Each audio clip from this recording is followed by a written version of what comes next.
5 starships land on Mars, marking the beginnings of the Mars colony. All of the Martian rovers sent by different countries before this day watch as the 5 uncrewed starships land and deliver life support systems. These pioneering starships pave the way for humans to land on Mars in 2 years' time, for fishes to be grown in 9 years, and for the first baby to be born on the red planet in 15 years' time.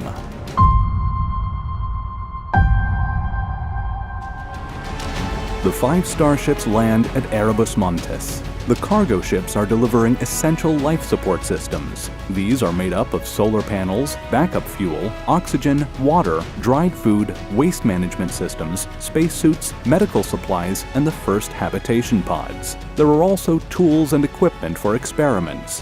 One of the starships is carrying Mars's new Starlink communications network and deploys it in orbit before landing to deliver life support cargo.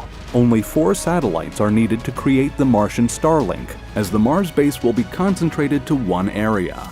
There are also 7 football fields worth of solar panels on the cargo list. These are used to power the future base and fuel production. Solar panels on Mars are only 43% as efficient as they are on Earth.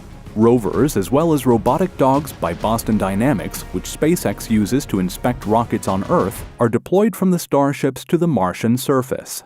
Work begins on setting up the Mars base. The rovers and robots deploy the solar arrays. Prep work begins for fuel production experiments. Rovers begin drilling for icy water deposits. The Sabatier process is used to take the CO2 from the Martian atmosphere and hydrogen from mining Martian icy water, and then uses heat and pressure to turn it into water, oxygen, and methane fuel.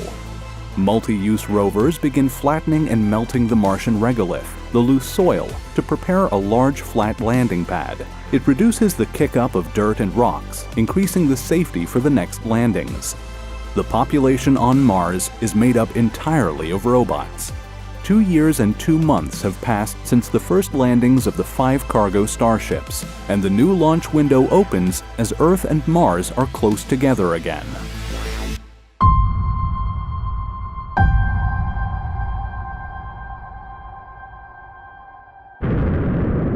Two starships carrying a total of 30 astronauts land on Mars. 10 additional cargo ships accompany them, carrying an oversupply of life support. These first astronaut settlers are scientists, engineers, medical specialists, and military personnel with scientific backgrounds. They all have to stay on Mars for the full 2 years and 2 months. This is not a short-term visit. It is a mission to make life sustainable and multi-planetary. During the first week on Mars, the astronauts are suffering from the effects of low gravity after the 7-month journey and have weaker muscles. The first week is used to acclimate to the gravity of the red planet and celebrate surviving the journey. The new settlers live in their starships that they landed in.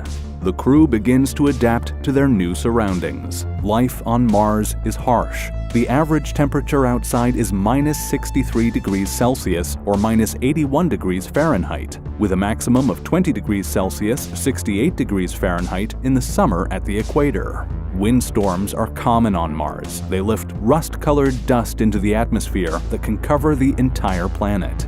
Mars also experiences quakes. Orbiters that are monitoring the climate on Mars act as weather satellites, warning astronauts of incoming dust storms and changes in the weather. The 2-year-long work schedule begins. Days on the red planet are a little over 24 hours. The workday of unpacking and carrying heavy objects is made easier as the gravity on Mars is only 38% of that on Earth. Once the life support systems have been unpacked and deployed, the next priority is testing and starting production of cryomethane fuel. The fuel is needed for the return trip to Earth. A small crew of astronauts begin conducting experiments that test turning the Martian soil into a 3D printing material.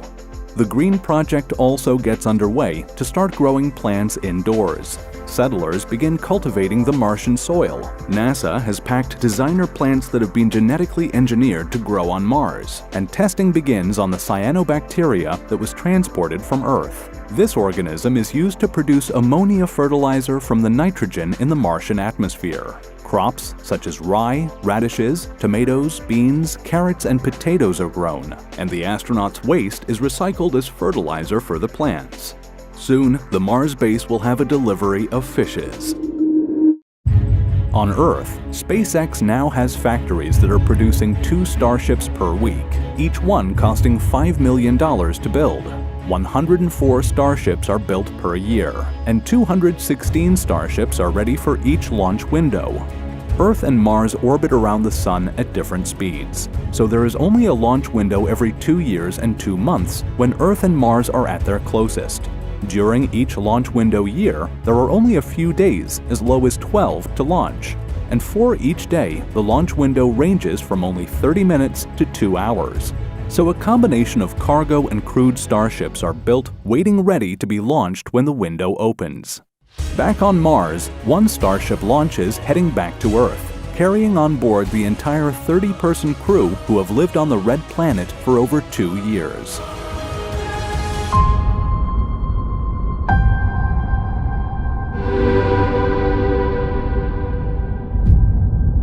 With the landing of the second group of settlers, humans now surpass robots as the majority population. The first architect arrives, along with 4 privately paying individuals who are paying $50 million each. The rest of the crew are scientists, engineers, and botanist farmers. The first set of small permanent greenhouse domes are constructed, adding to the number of plants being grown on Mars. The settlers eat the first Martian salad. A small portion of the food on the planet now comes from locally grown produce.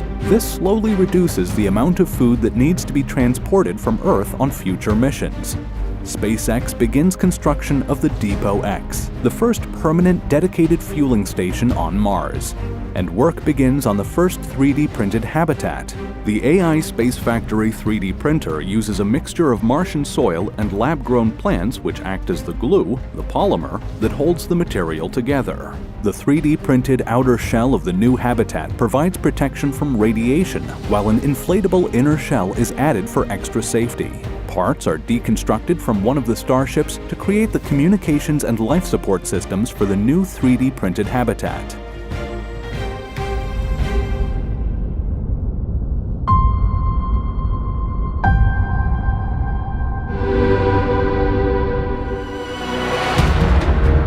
As more sophisticated 3D printing robots arrive, larger hydroponic crop facilities are built, generating the majority of the food for the Martian settlers.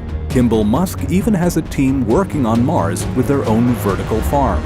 The settlers begin testing underground digging for habitat purposes. Data is sent back to the Boring Company on Earth.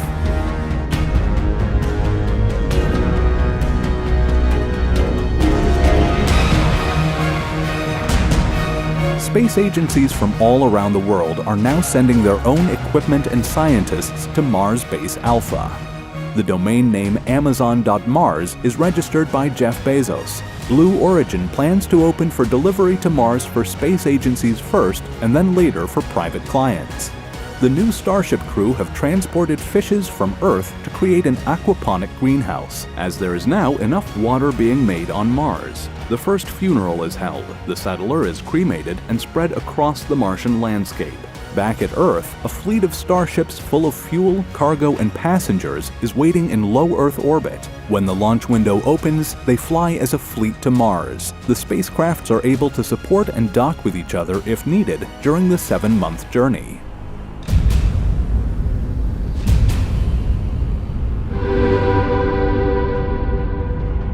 The year 2035. This year will be known as the Great Crossing. Earth and Mars are closer than usual. This is known as a perihelic opposition. The journey is shortened from 7 months to 5. Hundreds of settlers now land on the Red Planet.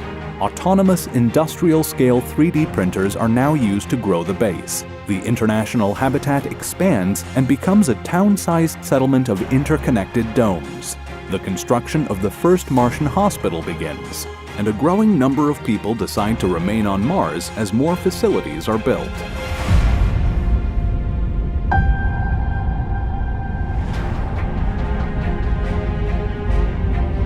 The first people with the intention of becoming permanent residents arrive on Mars. The colony crosses the 1,000-person mark.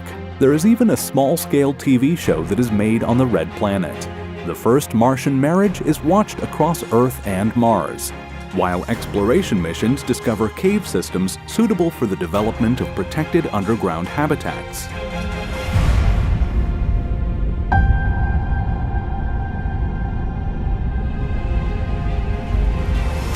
The boring company Tunnel Digger lands on Mars and begins testing digging underground tunnels for shielded passageways and for underground habitat construction.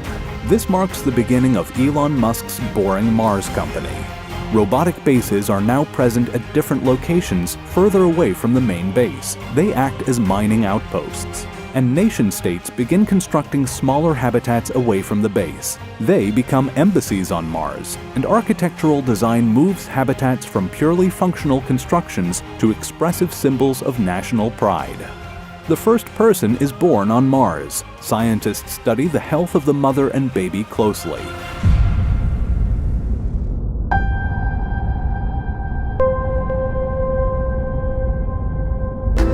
A large number of the new arrivals are now commercially paying 2-year stay customers. All travelers are still required to contribute in growing the Mars society. With over 7,000 people now on Mars, the first Martian political system is created. Local policies are needed to help govern the residents of Mars and keep pushing the mission of being self-sustaining as a matter of survival for the colony. The first restaurant opens on Mars, serving bioprinted food, including meat.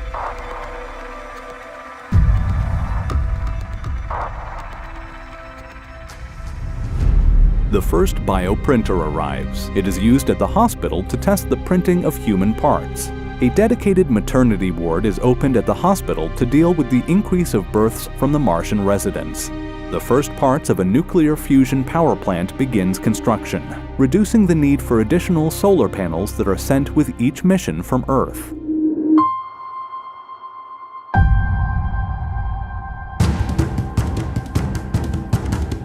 (2046), the year of the Martian explorers. The first person climbs Olympus Mons. It is 2.5 times taller than Mount Everest, making it the tallest mountain and volcano in the solar system. The 9.5-month journey tests the limits of the new flexible spacesuits. The first mRNA manufacturing facility is operational, allowing the people of Mars to be vaccinated for when they return to Earth. Schools are now being built as workers begin to move their families to Mars.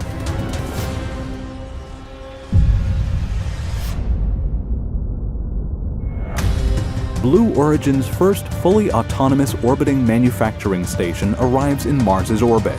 The space station processes asteroids for rare materials. It is done in space so that the Mars atmosphere is not polluted. Manufactured goods are then sent down to the Martian surface. Elon Musk opens the first Tesla Gigafactory on Mars. Here, they recycle solar panel batteries and assemble open and enclosed electric transporters, and also maintain ATVs and other SpaceX transport vehicles.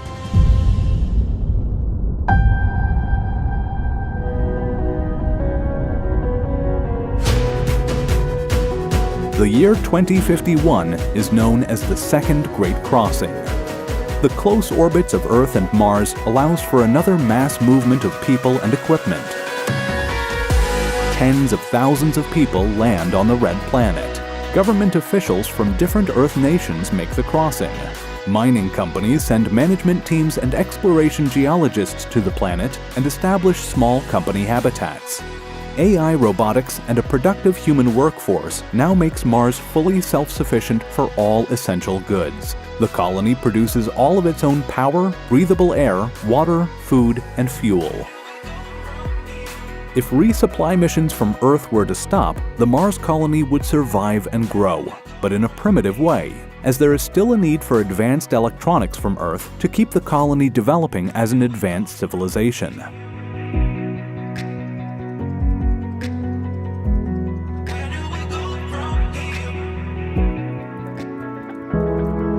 To mark the 10,000 days humans have settled on Mars, the first Mars-born human visits Earth. The traveler is assisted by a robotic suit controlled by a Neuralink brain chip that helps support them in the heavy Earth gravity. On Mars, Grasslands and woody plants are thriving in vast enclosed greenhouse domes built over melted ice lakes near the equator. They are slowly adding oxygen to the Martian atmosphere. The first strands of grass are found growing wild on the Martian surface. Escaped seedlings from the greenhouses are attempting to survive on the surface of Mars.